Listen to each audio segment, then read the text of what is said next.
Hello दोस्तों, आप सभी का स्वागत है हमारे YouTube चैनल युवा विद्यार्थी संघ नंबर 1 चैनल पर। हम लोग पढ़ने वाले हैं आज की इस वीडियो में कक्षा 6 महान व्यक्तित्व यूपी बोर्ड का पाठ 17। इस पाठ का नाम है कबीर और उनके गुरु रामानंद। इस पाठ का हम सभी प्रश्न उत्तर करने वाले हैं। तो आइए देखते हैं सबसे पहले प्रश्न नंबर 1। प्रश्न नंबर 1 में दिया है कबीर बा आडम्बर किसे कहते थे। तो इसका उत्तर हो जाएगा कबीर मस्जिदों में नमाज पढ़ने, मंदिरों में माला जपने, मूर्ति पूजा करने, रोजे और उपवास रखने को बा आडम्बर कहते थे। अगला प्रश्न है 2 नंबर। 2 नंबर में पूछा है कबीर ने अपने उपदेशों में किन बातों पर बल दिया है। तो इसका उत्तर हो जाएगा कबीर ने अपने उपदेशों में समाज में फैली बुराइयों का कड़वा विरोध किया और आदर्श समाज की स्थापना पर बल दिया। अगला प्रश्न है प्रश्न नंबर 3। प्रश्न नंबर 3 में दिया है सही कथन के सामने सही तथा गलत कथन के सामने गलत के निशान लगाइए। तो आइए देखते हैं। क नंबर में है कबीर की शिक्षा दीक्षा काशी में हुई। तो ये कथन गलत है, इसलिए इसके सामने गलत का चिन्ह लगा देंगे। अगला है ख नंबर। निंदा करने वाले लोगों को कबीर अपना हितैषी समझते थे। तो ये भी कथन सत्य है, इसलिए इसके सामने सही का चिन्ह लगा देंगे। अगला है ग नंबर। कबीर के वाणी को साखी शब्द रामायणी 3 रूपों में लिखा गया है। तो ये भी कथन सत्य है, इसलिए इसके सामने सही का चिन्ह लगा देंगे। अगला है घ नंबर।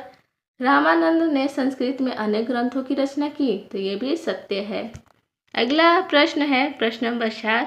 प्रश्न नंबर 4 में दिया है सही विकल्प चुनकर लिखिए। कबीर की दृष्टि में गुरु का स्थान माता पिता के समान है, भगवान के समान है या भगवान से बढ़कर है। तो इसका सही उत्तर हो जाएगा भगवान से बढ़कर है, यानी कबीर की दृष्टि में गुरु का स्थान भगवान से बढ़कर है। अगला प्रश्न है प्रश्न नंबर 5। प्रश्न नंबर 5 में दिया है रामानंद के व्यक्तित्व की विशेषताओं के बारे में लिखिए। तो आइए उत्तर देखते हैं। तो इसका उत्तर हो जाएगा रामानंद का जन्म प्रयाग में हुआ था। बचपन से ही इनकी रुचि पूजा पाठ में थी। रामानंद की प्रारंभिक शिक्षा प्रयाग में हुई थी। रामानंद प्रमुख बुद्धि के बालक थे।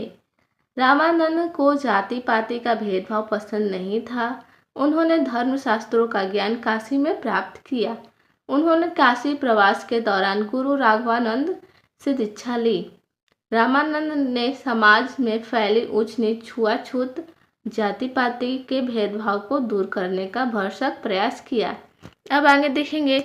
आगे है उन्होंने एक नए मार्ग की शुरुआत की जिसे भक्ति मार्ग की संज्ञा दी गई।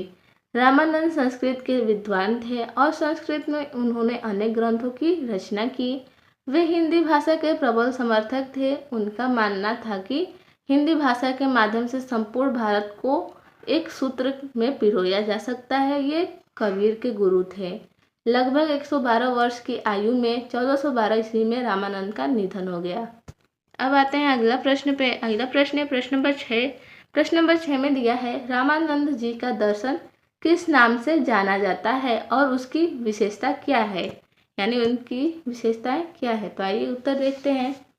उत्तर में हो जाएगा रामानंद जी का दर्शन भक्ति मार्ग के नाम से जाना जाता है। इस मार्ग की विशेषता यह है कि इस मार्ग द्वारा भक्ति के द्वार धनी निर्धन पुरुष नारी सबके लिए खोल दिए।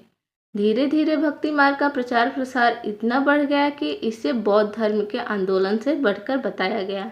तो आज के लिए बस इतना ही है। मिलते हैं नेक्स्ट वीडियो में, तब तक के लिए धन्यवाद।